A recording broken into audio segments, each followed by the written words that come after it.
or have another print disability which makes reading, holding a book, or turning a page difficult or impossible. The content is copyrighted by the respective publishers. For more information, please visit us on the web at nfradioreading.org. Hello, this is Dave, and for the next hour, I'll be reading from the April 10th through 16th, 2026 issue of Buffalo Business First on the Niagara Frontier Radio Reading Service. From the front page, details on data. Cookies, kebabs, and Lebanese, 10 restaurants opened in March. Opening in Buffalo, Orchard Park, Amherst, and Niagara Falls. Half-Baked Cookies opened March 21st at 3455 Amelia Drive in Orchard Park, in a storefront within the Quaker Crossing Shopping Center, previously home to Sheer Madness. The Lockport-based chain also has stores in Amherst and Buffalo. The bake shop, owned by Angela Angie Snedlicker, is known for a giant stuffed cookies. Tango's 716 opened at 246 West Ferry Street in Buffalo with Argentinian offerings. Owner Gabriela Ozan held a soft opening in mid-March. According to a post from the Small Business Development Center at SUNY Buffalo State University, Ozan emigrated to the U.S. in 2004. The restaurant space followed pop-ups and a rented kitchen space at the Broadway Market. Limehouse Sushi and Ramen opened at 3030 Niagara Falls Boulevard in Amherst. The site is in a Benderson Development Plaza that also houses Chipotle, Jersey Mike's, and Pita Gourmet. It is the third site for owner Thanda Nguyen, who in 2025 opened the former Pierogi Pete's space in East Amherst and also has a Hamburg site. Lulu opened at 2939 Main Street on the ground floor of the Rails, bringing scratch-made Lebanese food to North Buffalo. Brothers Jonathan and Peter Ide also operate Hearth and Press downtown and Pizza Pan in Lancaster. Gina's Italian Bakery reopened at 1146 Hurdle Avenue in Buffalo, taking over the former Pasquale's Italian Market. The business closed at 1104 Kenmore Avenue, 1 mile away, a few months ago. Founded by the Vecchio family in 1990 and owned for the past 13 years by Pamela De Palma, Gino's specializes in Italian cookies and pastries, bread, and a traditional tomato pie. Seven Brew Coffee opened at 7202 Niagara Falls Boulevard in Niagara Falls. Franchisee Britopia Buffalo LLC has opened sites in Amherst and Dunkirk, while additional locations are in the works for Lockport, Cheektowaga, and Hamburg. Alibaba Kebab opened at 7900 Transit Road in Amherst at the Premier Plaza. The 3,000 square foot site marks the fourth location for owner Anand Katu, who launched the business in Buffalo in 2017 and now operates sites in Kenmore, Buffalo, and West Seneca. The menu includes Indian kebabs, curry wraps, and rice boxes. Hencraft opened at 235 Delaware Avenue in Buffalo, formerly home to Bocce Club Pizza. The new fast casual chicken concept comes from Patina Group, the restaurant arm of Delaware North. Dimples Cafe opened March 1st at 2938 Delaware Avenue in Kenmore. Lion Lascu founded the business at the Broadway Market before adding a food truck in 2024. The menu includes tiny Dutch pancakes, mini eggs, yogurt bowls, coffee, lemonade, and signature drinks. Flavors of India opened at 4401 Transit Road in Clarence at the Shops in Main Transit Plaza. Taking part of the former Brennan's Bowery Bar, the restaurant offers traditional Indian cuisine. Closings in Buffalo, Lewiston, Mayville, and Lackawanna. Fairbanks closed at 460 Center Street, Lewiston, in the historic Frontier House. Latino Brothers is closing at 775 Niagara Falls Boulevard in Amherst. Public Espresso closed at 448 Elmwood Avenue, 2178 Seneca Street at Chez Seneca, and 391 Washington Street in the Lafayette Hotel. Truffle Honey Restaurant and Bar closed at 3943 394 in Mayville. Winfield's Pub closed at 1213 Ridge Road in Lackawanna.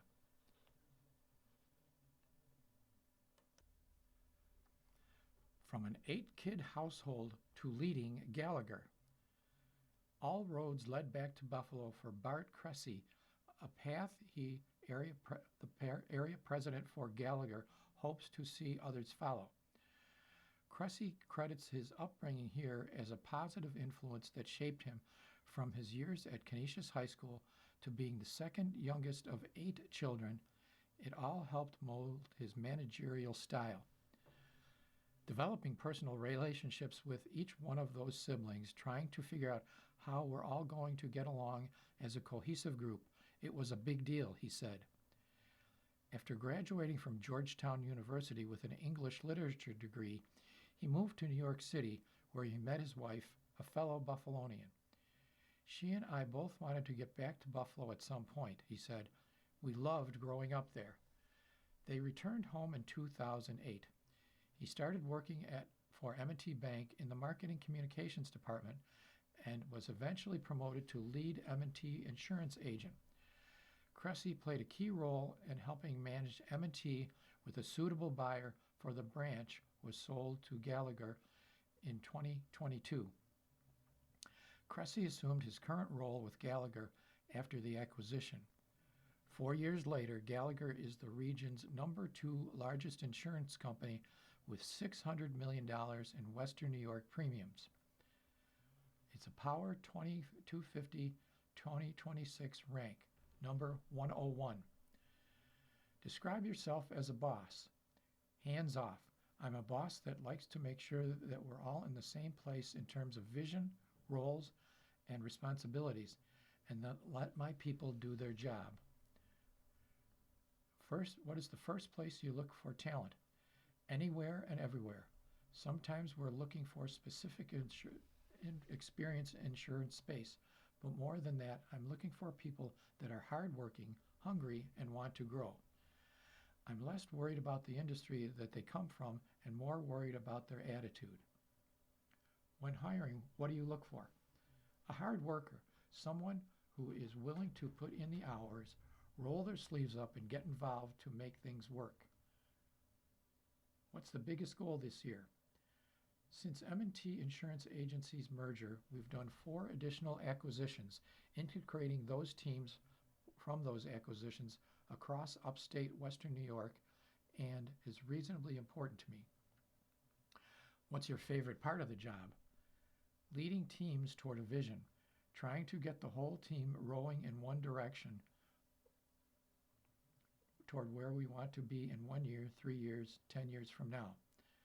I love motivating people to a bigger, better place, to that vision that we seek. If you had to pick a different career, what would it be? Potentially a teacher. They had such a profound impact on me. What are your favorite things to do in Buffalo? Go to Bills games. My brothers and I have a van that we converted into a tailgate van. We go to most games and we tailgate. Nothing too crazy. No jumping through tables. People don't know about you. I'm an avid New York Times crossword person. It's good for the mind. What was your first job? Working in the kitchen at a Burger King. It gave me good experience in getting along with people in what can be a stressful environment. What's your favorite hobby? Pilates, which has been amazing for my life. I do it every day, and I'm grateful that I found it. A change you made in Buffalo if you had a magic wand. I would bring back native Buffalonians who have been found success elsewhere. Those people bring a different attitude and appreciation for Western New York. We need new ideas and energy from that group of people. Longtime owner eyes succession eventually. Mike Ennis, 71, isn't quite ready to hand over his lifelong business. It's fair to say Mike Ennis is more comfortable behind the bar at Danny Sheehan's than almost anywhere in the world. Open since 1960, Danny Sheehan's is a Lockport institution known for its classic surf and turf menu. Ennis was 16 and living nearby on West Avenue when hired in 1971 by his father's buddy, Danny, and his wife, Betty, for a part-time job. He went on to buy the business in 2000, and it could be very soon transition once again. Ennis, 71, says he expects to pass Danny Sheehan's down to his 41-year-old son, Ryan, but not just yet. I've been saying for a couple of years now that I'm getting out within the year, but I'm just dragging my feet. I'm a procrastinator, he said. The paperwork is sitting on my desk to give KeyBank to start the process, but there's no urgency. I like what I'm doing. Ennis still comes in 5 out of 6 days to stock the bar, order alcohol, and make needed repairs. He comes back late afternoon and stays until closing, usually around 10:30 p.m. It's been the job of a lifetime for Ennis. Hired as a part-time busboy, he was bartending at 18, a side gig that he kept for 17 years for the Sheehans. Then for 2 couples that brought the place in 1976. After high school, Ennis started at SUNY Niagara, then NCCC, and went on to major in political science at the University of Buffalo. He worked at a variety of marketing and sales jobs after graduating, but he never got bartending out of his system. He worked as a manager at the Wilson Boathouse before returning to Danny Sheehan's in 1977, when the Sheehans became owners once again. 3 years later, he bought the restaurant. I've kind of had it in my blood. I always liked working here. I knew when they took it back that I was going to make a play. Though the menu has changed a bit, Danny Sheehan's has kept its core surf and turf menu since the 1970s. That's partly because of the kitchen staff's longevity.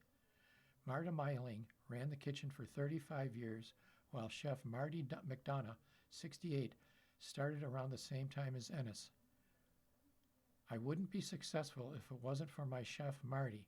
He's been doing this for 50 years. Ennis also significantly contributed to its success. First, he honored the menu, keeping classics like the original stuffed clams recipe and French onion soup. And while most of the desserts came from the Village Bake Shop in Lewiston, Danny Sheehan's offers house-made whipped cheesecake.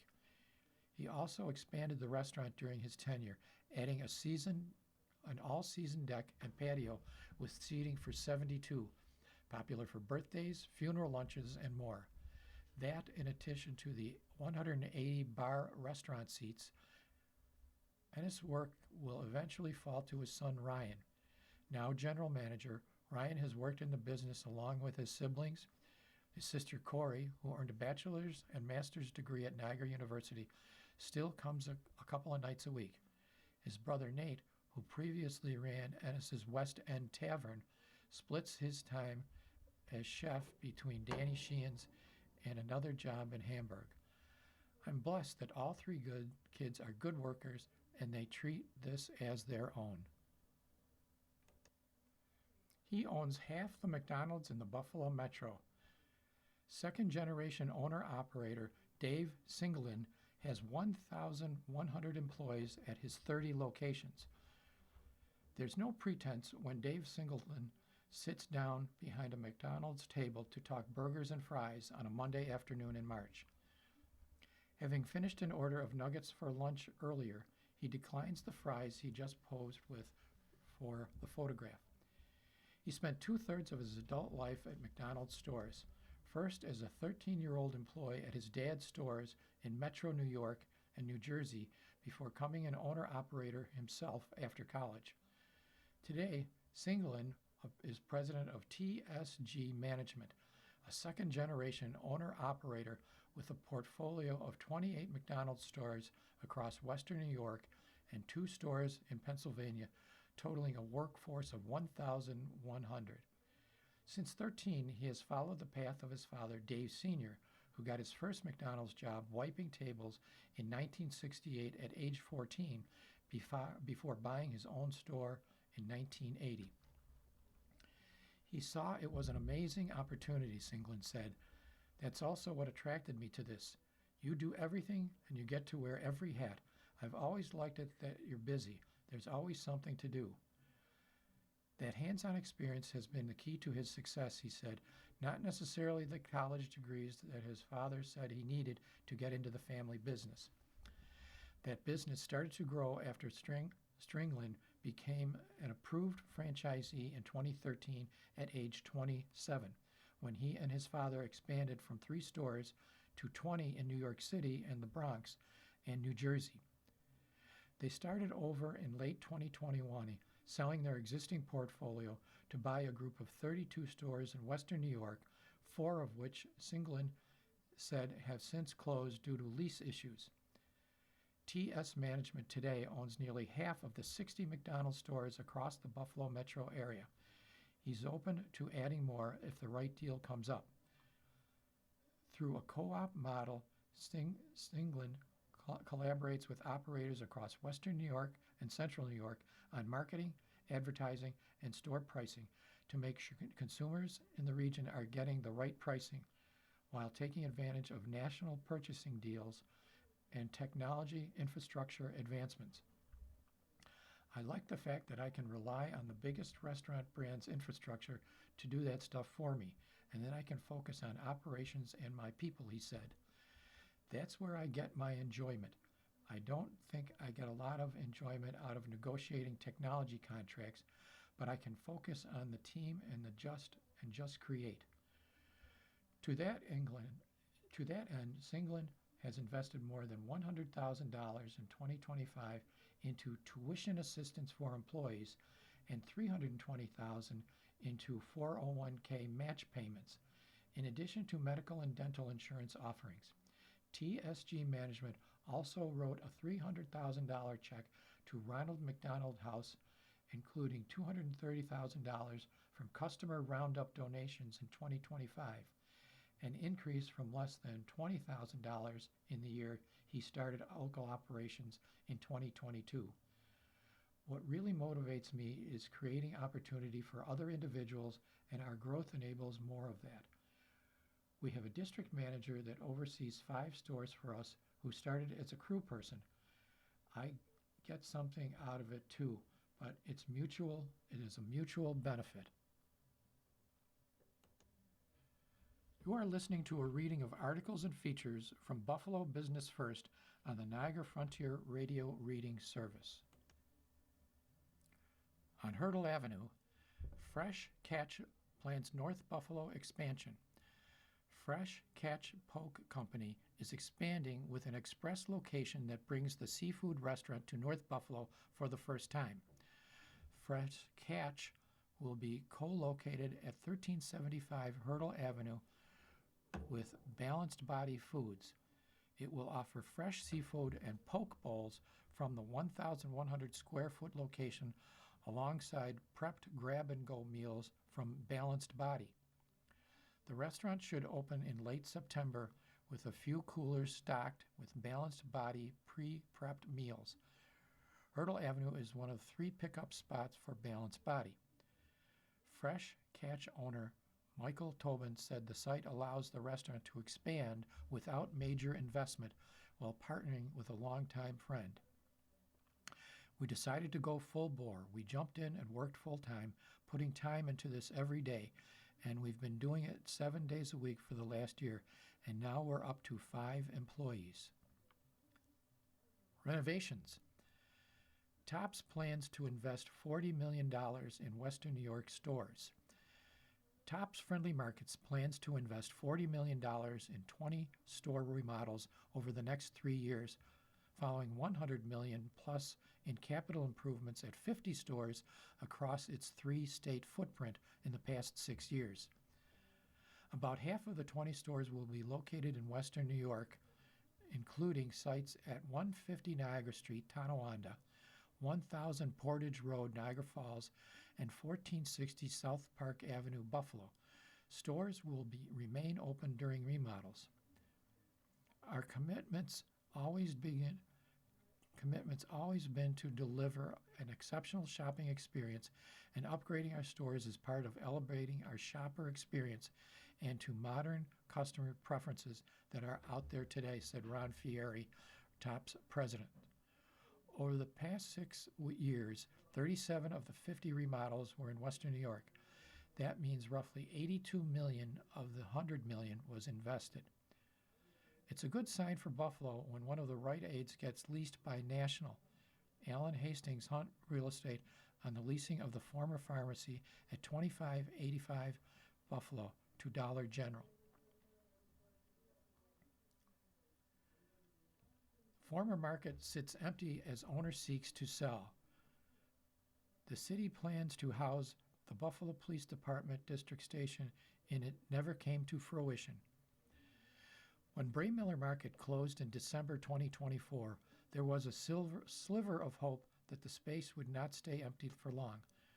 More than a year later, however, the highly visible site in Buffalo's Central Business District remains available for lease or sale. The property at 225 Ellicott Street is owned by Bray Miller owner Stuart Green and is handled by Newark Simonelli. The property has strong interest levels in terms of inquiries and tours, but has only got a couple of low offers since Bray Miller closed, according to Kyle Simonelli, president of Simonelli Real Estate Corporation. The customized building includes a retail and restaurant space, a mezzanine, and second-floor office space and freezer-cooler space. It's almost like the space has a little bit of everything, so we attract a little bit of everything. Representatives from industries ranging from pharmacies to breweries and restaurants to cold storage and warehouses have toured the site. Green, the owner, would prefer to sell the site rather than lease it, according to Simonelli.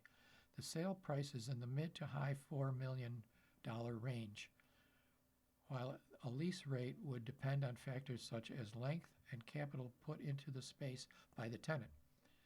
When Green and the city announced Bray Miller's closure in 2024, then acting mayor Chris Scanlon said a public use has been identified for the space.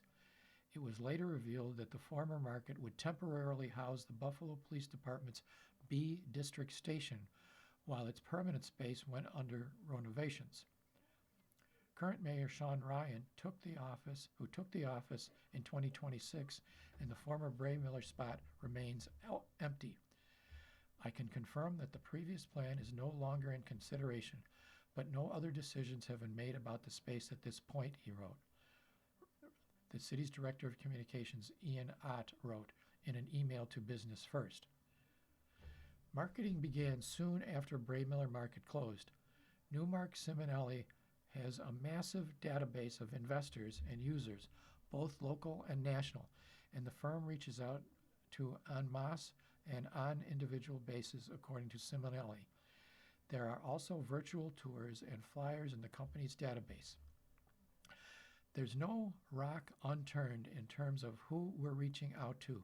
It definitely been in front of everybody's eyes. While another market could be the preferred tenant because the space was built to accommodate that type of business, the firm is open to other options. Simonelli said he sees promise in the nationwide demand for cold storage. If developer Douglas Jamal attracts a new-to-the-region buyer for his portfolio, that could help rejuvenate interest in Bray Miller, he added. Jamal recently put 10 downtown properties, his Simon Electric portfolio, up for sale. It includes 7 buildings totaling 80,500 square feet across 1.8 acres on Ellicott and Huron Street. Once we get into the spring, we usually see an uptick in activity, Simonelli said. We so hope it's here as well.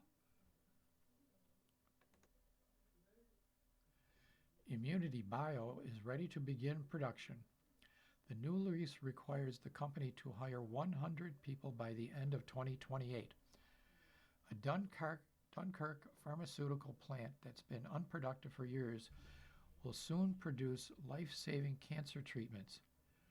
Over the next 18 months, Immunity Bio, listed on NASDAQ, plans to begin hiring, finish renovations, and install new production equipment at 3085 Lakeshore Drive East Plant. A new agreement with the state to lease the 409,000 square foot plant requires the company to have production underway and employ at least 100 people by the end of 2028. According to Richard Adcock, President and CEO of Immunity Bio, that's an achievable goal. He said the company brought in 24 tractor-trailer loads of equipment designed specifically for the Dunkirk plant. The goal is to install the equipment and hire over the next 18 months. There's been a history of delays. The plant is owned by Fort Schuyler Management Corporation, a nonprofit affiliate of New York Creates. Immunity Bio became the tenant in 2022 when it paid former tenant Athenex $38 million and agreed to continue lease conditions, including hiring 450. By the end of 2022, Immunity Bio worked to get Cantiva approved by U.S. Food and Drug Administration, had laid off 38 employees at the plant. Athenex filed for bankruptcy in May of 2023, causing delays, Adcock said. When things get caught up in bankruptcy proceeding, your hands are tied, he said.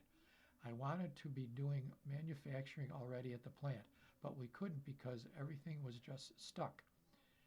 The FDA approved Activa in 2024, and in 2025, Adcock said Immunity Bio did $113 million in commercial sales in its first full year of being able to sell with insurance reimbursement. A new deal. Immunity Bio secured a new lease to own deal in 2025 for the Dunkirk facility. Adcock said the company, which never reached the previous employment requirements, had been paying a $1 lease for the facility. Immunity Bio will pay $525,000 in annual rent under the new agreement. If Immunity Bio reaches 100 employees and has production in the plant by the end of 2028, the state will transfer plant ownership to the company for $1. You are listening to a reading of articles and features from Buffalo Business First on the Niagara Frontier Radio Reading Service. Here are the listings for the top 10 toughest golf courses in Western New York. For the women, number 1 is Moonbrook Country Club. Number 2 is Lancaster Country Club, Tri-County Country Club, Cragburn Golf Club, Wanaka Country Club, Clover Bank Country Club, East Aurora Country Club, Bartlett Country Club, Audubon Golf Course, and Gowanda Country Club. For the men, the number 1 is Cragburn Golf Club, number 2 is Glen Oak Golf Club, number 3 is Wanaka Country Club, number 4 is River Oaks Golf Club, number 5 is Clover Bank Country Club, number 6 is Batavia Country Club, number 7 is Buffalo Tournament Club, number 8 is Seneca Hickory Stick Golf Club, number 9 is Brookfield Country Club, and number 10 is the Links at Ivy Ridge. For the next 10 rankings from 11 to 20 for the women of toughest courses in Western New York, number 11 is Cazenovia Golf Course, 12 Lake Golf Club in Chautauqua, 13 is Attica's 10th Hole and Golf Course, number 14 is Hill at Chautauqua Golf Club, number 15 is Arrowhead Golf Club, 16 is Hickory Ridge Golf and Country Club, 17 is Silver Lake Country Club, 18 is Fox Valley, 19 is Transit Valley Country Club, and 20 is Stafford Country Club. For the men, from 11 to 20 is Diamond Hawk Club at 11, Harvest Hill at 12, Niagara Falls Country Club at 13, Park Country Club at 14, Moonbrook Country Club at 15, Lancaster Country Club at 16, the Country Club of Buffalo at 17, Lockport Town and Country Club at 18, Tri-County Country Club at 19, and Shell Ridge Country Club at 20. Continuing with the golf theme, golf travel shifts towards value. In the words of humorist P.G. Wodehouse, it is the glorious uncertainty of golf that makes it the game it is. Uncertainty is the word that's also been used to describe American consumer confidence over the past year amid a volatile economic landscape. And yet, a study from Charleston, South Carolina-based Buffalo Group found that demand for golf travel remains on the upswing with sustained interest in trips, both domestic and abroad, as well as a robust willingness to spend, especially on shorter, value-conscious trips. The most recent Buffalo Group golf travel report conducted in December surveyed 5,000 golf enthusiasts who played more than 5 rounds last year and took at least one golf-focused trip within the last 5 years. Now in its third year, the study focuses on golf travel behaviors, future golf intentions, and golfer-focused metrics. Value an especially strong concern. Of golfers surveyed, 71% reported feeling optimistic or confident about the American economy and said they plan to continue to travel for golf this year despite broader economic uncertainty. They said that many of the respondents said they expect to choose shorter, more affordable domestic trips. 9 in 10 said they plan to spend the same or more on golf travel in 2026, with nearly half maintaining an annual golf-specific travel budget of more than $5,000. But Buffalo Group noted that players weren't shy about sharing deal breakers, which perceived value a strong concern. Respondents flagged high costs, hidden fees, and excessive expense when determining if a trip justified the price point. Value has become more important, said Jennifer Swigire, Buffalo Group's Director of Research. There was a dip in that $15,000 plus spend range, but an increase in the $7,500 to $10,000 category. So they may be pulling back a bit on super high end in favor of more trips versus one larger one. We're seeing a reinforcement of how strong value can be. More golfers may also choose courses within driving distance, especially at a time when concerns about airport security lines have increased and airline prices could be on the rise as well. While 50% of the respondents reported no change in their likelihood to fly, 46% said they were slightly to much more likely to drive this year. Whether to fly may also depend on the destination. As it has in the past, the Southeast remains a top domestic choice among golfers surveyed. The Southeast Coast and the Southeast Mountains were top 2 locations cited in the Buffalo Group study when people were asked what U.S.-based golf destinations would they be likely to visit in the future.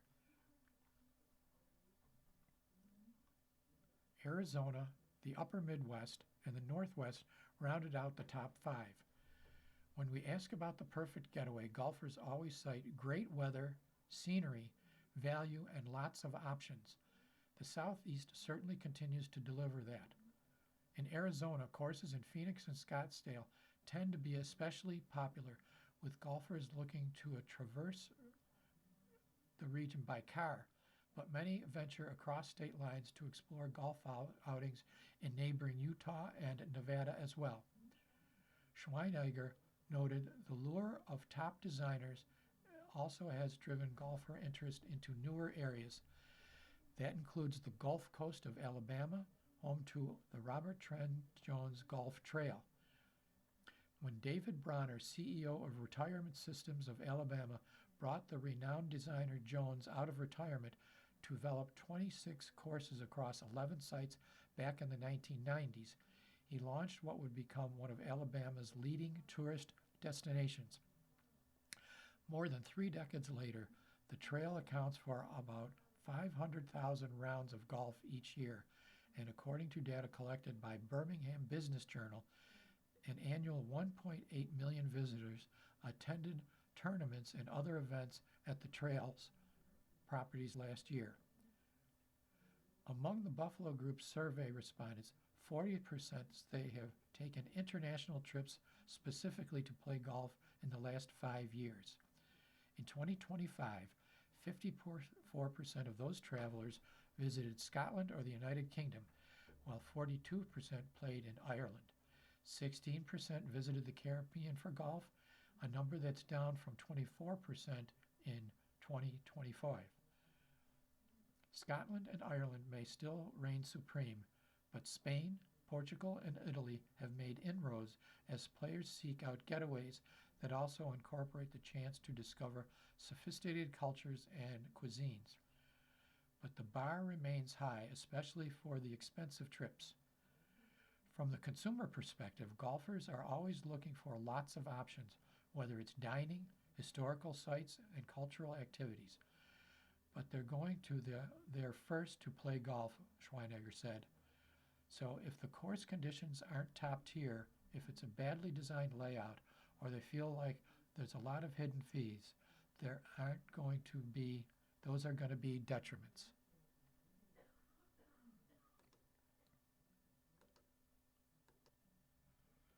A 5-year fight over 400 feet has a development story headline. Legal challenges rise to $134 million apartment project next to the medical campus. A years-long fight over a proposed apartment building on the border of the Niagara Frontier, the Niagara Medical Campus, has ramped up. The campus has 4 pending lawsuits against various city entities related to the project, 2 of which were filed this year.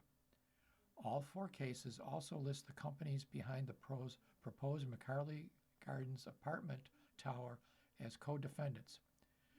Former Mayor Byron Brown's administration wanted to push this through, unfortunately, said Matt Estes, president and CEO of the medical campus. We support the affordable housing built on their property, and we're all looking for transparency and for the appropriate process to be followed.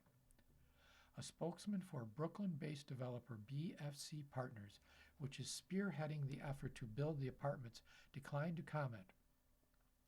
The office of Buffalo Mayor Sean Ryan issued the following statement in response to a request for comment. It is very disappointing that the city has had to squander a portion of our limited resources fighting claims from the medical campus in their effort to prevent affordable housing from being built. It's a battle that's lasted almost 5 years, one that's focused on about 400 feet of road. Several years ago, BFC, St. John Baptist Church, and Sinatra & Company Real Estate partnered to renovate the existing 149 apartment units at McCarley Gardens, 172 Goodell Street. That $54 million project started in 2022 and wrapped up the following year.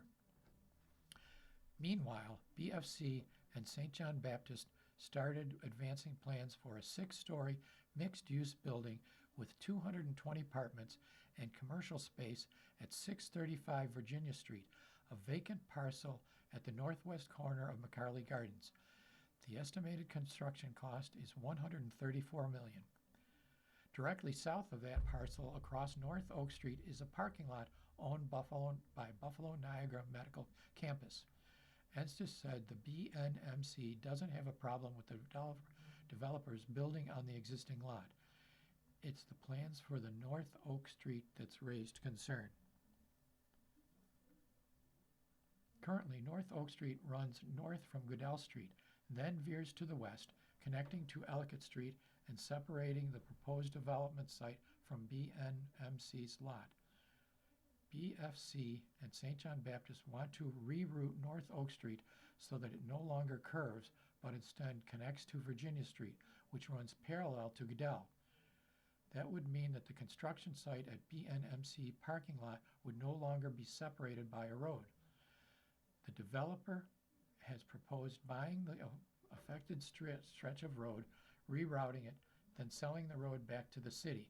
The city would be paid for a portion of the land that would be added to the project site. The elimination of street frontage from the medical campus property, Ensis said, would reduce the property's value by about $3 million.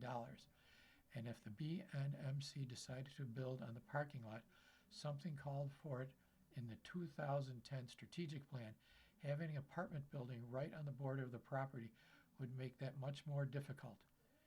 If we ever develop there, how is that sustainable development?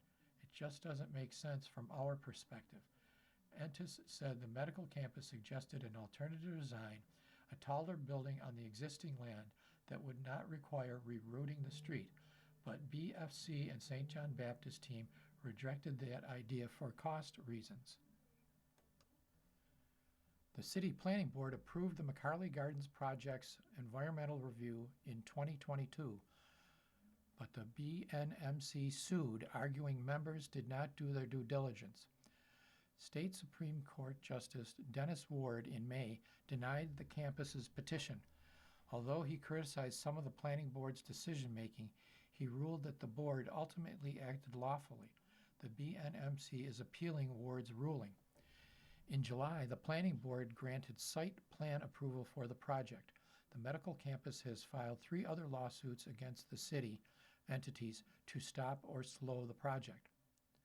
A lawsuit filed in August argued that the planning board should not have granted the site plan approval because the developer had not secured control over the city-owned lands necessary for the project. In its response to the court, the city said a tentative agreement to sell the city-owned land was already in place and that it is standard practice not to sell city-owned property to a developer until the site plan is approved.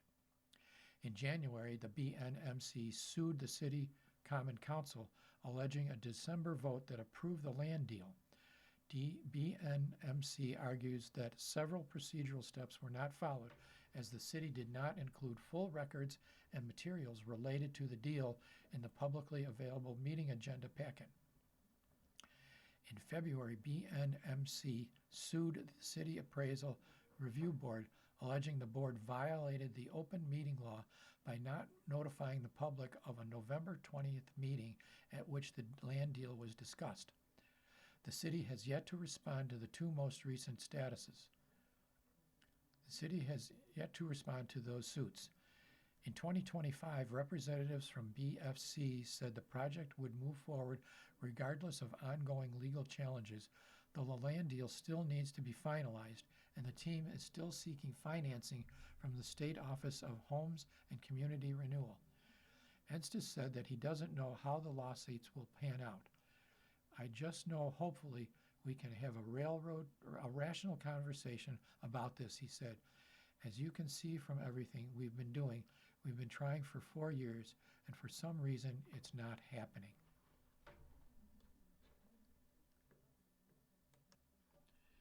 You are listening to a reading of articles and features from Buffalo Business First on the Niagara Frontier Radio Reading Service. Ambitious describes an $80 million sports complex. Developers say they'll have the massive Amherst project built in only a year. Around this time next year, Western New York will have a new 331,000 square foot indoor sports, wellness, and entertainment complex. That's according to Brian McGrath, who, with his fellow doctor and developer Mark Feinberg, is leading the charge on the 716 Sports Complex. In February, the team, through an LLC, purchased 21.3 acres at 330 Maple Road in Amherst for $4.15 million from the Town of Amherst Development Corporation. The project got town site plan approval in November of 2025. Now they're preparing to break ground this month and open the complex in April of 2027.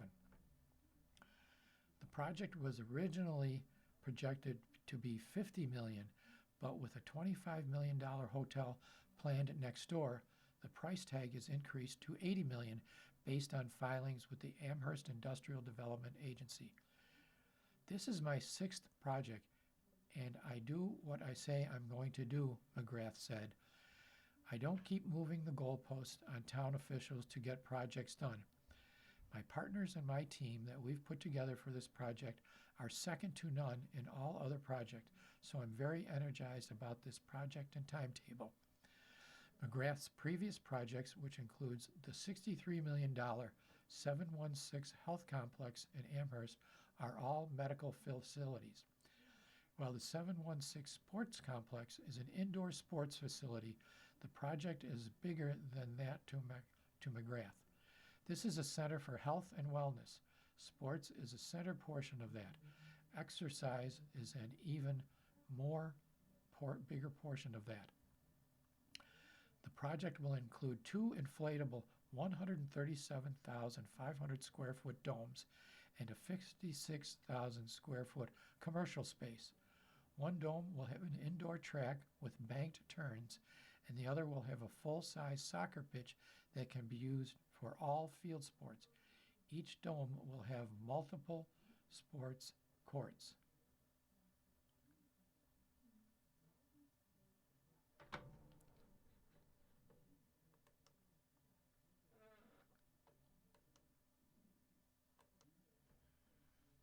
The two-story commercial space will have a bar and restaurant on the second floor with a view into both domes.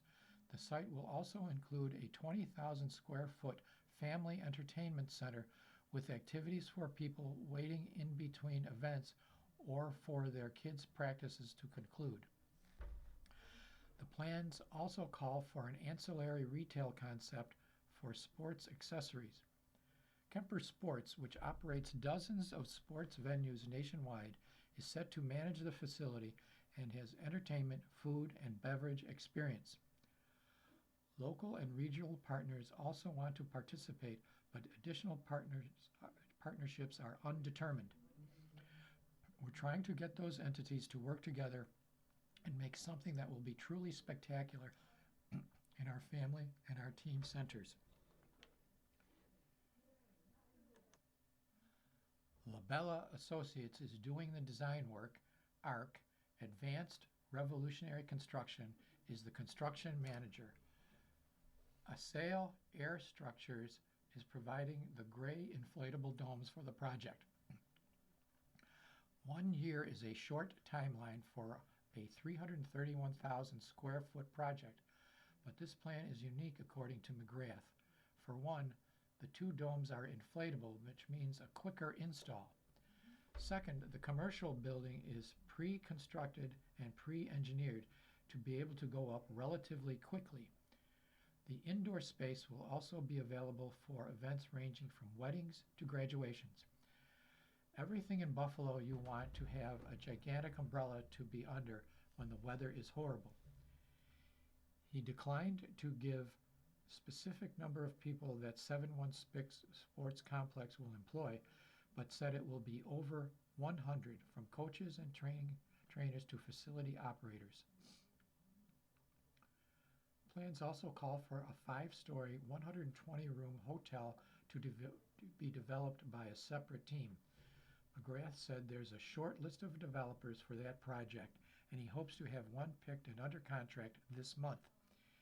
He envisions the hotel opening about a year or so after the sports complex opens. It's really a crucial element with this because we want to have this as a sports destination, sports tourism, people coming here from other states. Having it on site makes it incredibly attractive to the kind of one-stop shop. The $80 million project is seeking about $13 million in tax breaks from the Amherst IDA. About 70% of the project's supplies, raw materials, and vendor services will be from Erie County businesses, according to the application. Plans proceed for a project by the ballpark. Financing is nearly set, tax credits in hand for the $2.5 million Washington Square Bar project.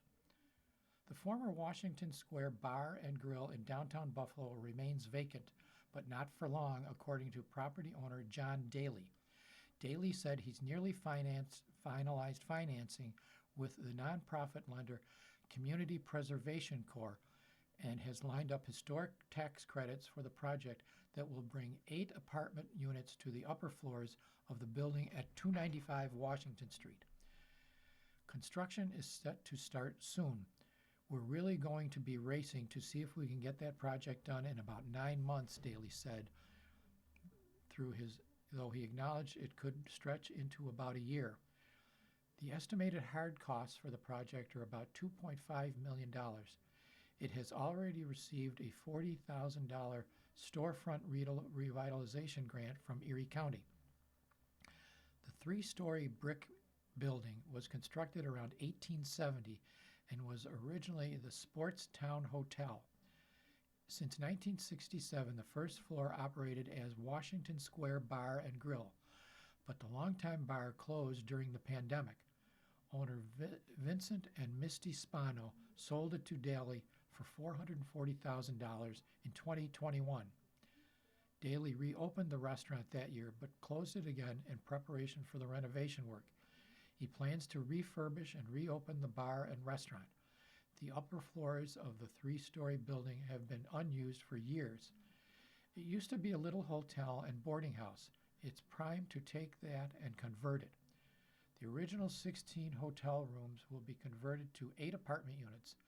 These will be affordable apartments targeting those who make up to 80% of the area regional income. In Buffalo, that means tenants with a household income of around $77,500 a year. Troutman Associates, the firm where Daley is president and partner, will handle the design work and construction management. Here is a listing of commercial developers based on Western New York portfolio of square footage. At number 1 is Benderson Development Company, LLC. Number 2 is Uniland Development Company. Number 3 is Simonelli Real Estate Corp. Number 4 is Ellicott Development. Number 5 is Savarino Properties. Number 6 is M.J. Peterson Corporation. Number 7 is Calamar Management Group. Number 8 is Zapfel Development Incorporated. Number 9 is Casillo Real Estate Development. Number 10 is Young Development. Number 11 is Iscalo Development. Number 11 is McGuire Development Company. Number 13 is First Amherst Development Group. Number 14 is Frontier Group of Counties. Number 15 is T.M. Montante Development. Number 16 is Cedarland Development Group. Number 16 is Main Place Liberty Group. Number 18 is Tri-Main Development Group. Number 19 is Hamister Group. Number 20 is C.B. Emanuel Realtor. Number 21 is Schneider Development Services. Number 22 is Quaker Crossing, LLC. Number 23 is Natali Development. 24 is Creative Structures Services.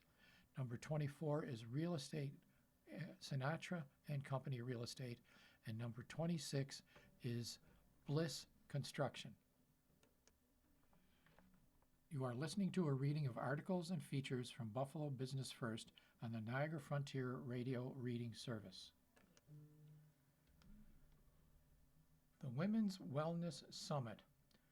What if putting yourself first and prioritizing your health could also advance your career? Join us for the Women's Wellness Summit, a day of empowerment and transformation designed to inspire, connect, and elevate women in the workplace. This exclusive event features an engaging fireside chat with Mary Wilson, an insightful conversation with Catholic health physicians and leaders from other health-focused organizations. The keynote speaker is Mary Wilson, philanthropist and founder of Western New York Girls in Sports. The panel discussion will include Elspeth Call, MD, from Trinity Medical, an affiliate of Catholic Health, Arham Chaudhry, cardiologist, Trinity Medical, an affiliate of Catholic Health, Kenyani Davis, MD, primary care physician, Trinity Medical, an affiliate of Catholic Health, and the moderator is Melissa Holmes from Daybreak News anchor WGRZ. The event will be held on Tuesday, June 2nd, 2026, from 7:30 a.m. to 11 a.m. at the Statler Buffalo. There's more information at www.businessjournals.com/buffalo/event/172207. Here is a listing of new corporations from Chautauqua, Erie, Genesee, and Niagara counties collected through April 3rd. Amherst 226 Corporation at 2 Green Acres Road in Amherst. Evergreen Truck Line Incorporated, 411 Longmeadow Road in Amherst. The New Spot FRFR, 1388 Broadway in Buffalo. Pottsland Incorporated, 1829 Maple Road, Buffalo. Northeast Home Innovations Incorporated, 1967 Worley Drive. Fidelis Import and Export, 2495 Main Street, Buffalo. Ferrantles Trading Incorporated, 300 International Drive in Buffalo. Tasty Clouds 2, 3173 Main Street, Buffalo. 716 Supply Incorporated, 3881 Buffalo Broadway Avenue in Buffalo.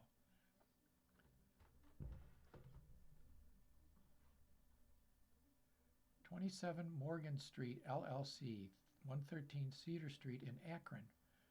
Western New York Landscaping and Excavation, 11614 Cary Road, Alden. 2x2 in JC LLC, 3 Cuff Drive, Amherst. Cautionary Wear LLC, 4498 Main Street, Amherst. MyBridge Strategies Solutions, 6306 Crosswinds Court, Amherst.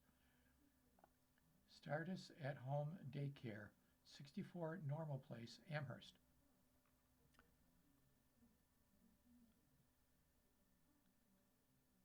Zalia Tech LLC, 81 Heritage Road, Amherst. Paramount Vending, 1291 Ellis Road. Brody's Party Supply Rentals, 125 Bank Street, Batavia.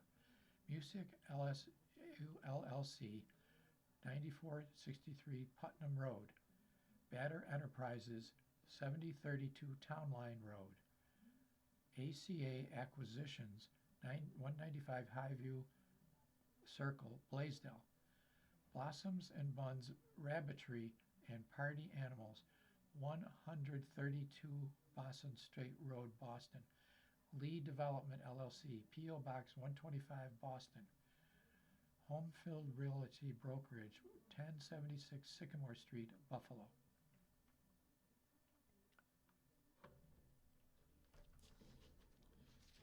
You've been listening to a reading of articles and features from the April 10th through 16th edition of Buffalo Business First. We read from Buffalo Business First every Wednesday at 7 p.m. Your reader has been Dave. Thank you for listening. Coming up next in the Niagara Frontier Radio Reading Service, we have Time Magazine. At 8 o'clock, we have the New York Times. And following that, at 9 o'clock, we have Discover Magazine. Stay with us for these readings and more throughout the day. Thank you for listening.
following program is intended for listeners who are blind, have low vision, or have another print disability.